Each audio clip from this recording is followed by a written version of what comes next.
Bismillahirrahmanirrahim. Assalamualaikum warahmatullahi wabarakatuh. Jadi di sini saya akan menjawab soal-soal UAS untuk mata kuliah Administrasi dan Supervisi Pendidikan yang diampu oleh Ustadz Fikri Farihin MPDI. Jadi untuk soal yang pertama yaitu dalam ilmu administrasi pendidikan ada beberapa pandangan terkait definisi administrasi. Yang pertama, administrasi lebih luas dari manajemen. Yang kedua, administrasi sama dengan manajemen. Dan yang ketiga, administrasi lebih sempit daripada manajemen. Jelaskan ketiga hal tersebut. Ya, jadi di sini pandangan yang pertama menyatakan administrasi lebih luas dari manajemen itu karena administrasi pendidikan sering dianggap sebagai proses yang mencakup perencanaan, organisasi, pelaksanaan, dan pengawasan seluruh sistem pendidikan. Ini juga mencakup aspek-aspek seperti kebijakan pendidikan, perencanaan kurikulum, penempatan sumber daya, dan pengembangan program. Sedangkan manajemen pendidikan sendiri adalah bagian kecil dari administrasi pendidikan. Artinya, manajemen adalah salah satu fungsi dalam kerangka kerja administrasi yang lebih besar. Jadi, fungsi manajemen dapat mencakup perencanaan sumber daya, pengorganisasian personel, pengarahan kegiatan, dan pengendalian proses pendidikan. Itu menurut pandangan yang pertama. Kemudian pandangan yang kedua, yang menyatakan bahwa administrasi pendidikan sama dengan manajemen, melihat kedua istilah tersebut sebagai sinonim, atau setidaknya kalau memiliki perbedaan ya sangat tipis perbedaannya. Jadi administrasi dan manajemen pendidikan sama-sama dipandang sebagai tugas dan tanggung jawab praktis yang mencakup perencanaan, pengorganisasian, pengarahan, dan pengawasan dalam konteks pendidikan. Nah, adapun pandangan yang selanjutnya, yaitu pandangan menyatakan bahwa administrasi pendidikan lebih sempit daripada manajemen, itu karena administrasi pendidikan terfokus pada tugas-tugas dan tanggung jawab pengelolaan yang lebih spesifik, seperti perencanaan dan organisasi kegiatan harian. Sementara manajemen pendidikan dianggap sebagai kerangka kerja yang lebih luas, yang mencakup aspek strategis dan kebijakan yang lebih umum dalam mengelola suatu lembaga pendidikan. Nah, itu untuk jawaban nomor 1. Nah, untuk soal nomor 2, yaitu menurut McGregor yang dikutip oleh Profesor Dr. Haji Engkoswara MID dalam salah satu buku karangannya yang berjudul Administrasi Pendidikan dalam bab gaya dasar kepemimpinan, bahwa ada dua macam manusia, yaitu manusia X dan manusia Y. Ketika kita menjadi atasan atau pemimpin, kita tidak bisa melakukan sama antara manusia X dan manusia Y tersebut karena karakternya berbeda, sehingga menuntut gaya kepemimpinan yang berbeda juga. Jadi pertanyaannya adalah, untuk manusia X dan manusia Y kita lebih cocok menggunakan gaya kepemimpinan yang bagaimana, dan jelaskan kenapa harus menggunakan gaya tersebut.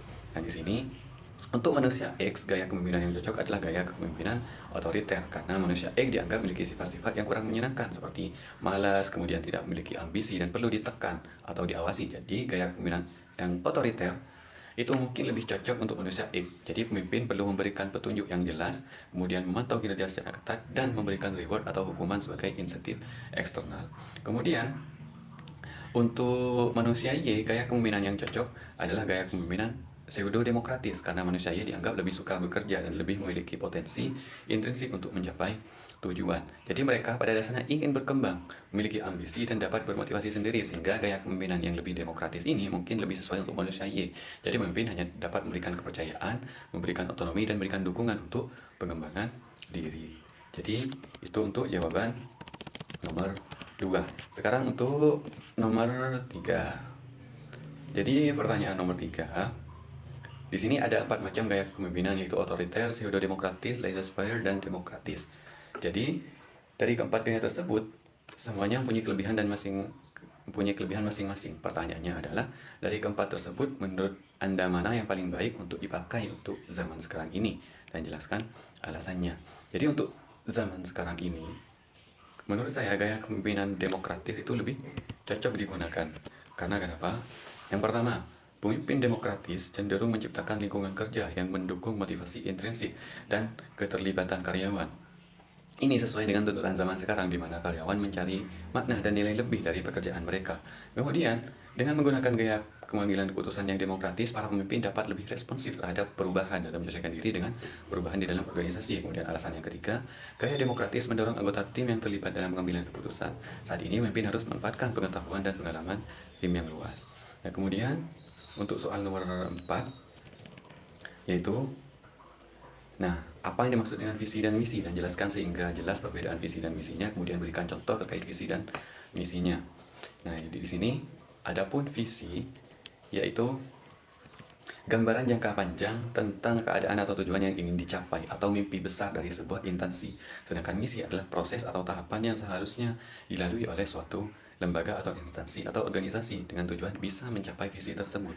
Jadi visi adalah mimpi dan arah jangka panjang, sedangkan misi merupakan langkah lembaga untuk mencapai visi tersebut. Contohnya, yaitu visi SMKN 3 Bondowoso, yaitu terwujudnya sumber daya manusia teknopreneur terpercaya, berkarakter profil pelajar Pancasila dan berbudaya industri di era global. Adapun misinya yaitu mewujudkan sumber daya manusia berkarakter profil pelajar Pancasila, mewujudkan sumber daya manusia berjiwa teknopreneur, mewujudkan sumber daya manusia berdaya saing global, mewujudkan sumber daya manusia adaptif dan mewujudkan sumber daya manusia berbudaya industri. Jadi di sini dari contoh visi dan misi di sini dapat kita simpulkan bahwa ada kesesuaian antara visi dan misi instansi. Jadi untuk SMK 3 sudah mempunyai visi dan misi yang jelas serta sudah berkesesuaian. Kemudian untuk nomor 5 yaitu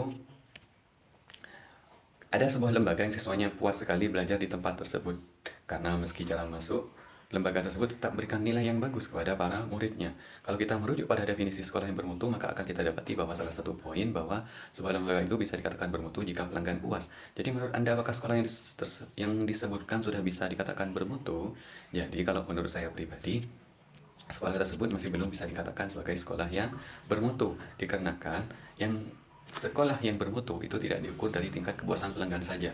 Ada beberapa aspek yang harus dipenuhi oleh sekolah agar dapat dikatakan sebagai sekolah yang bermutu.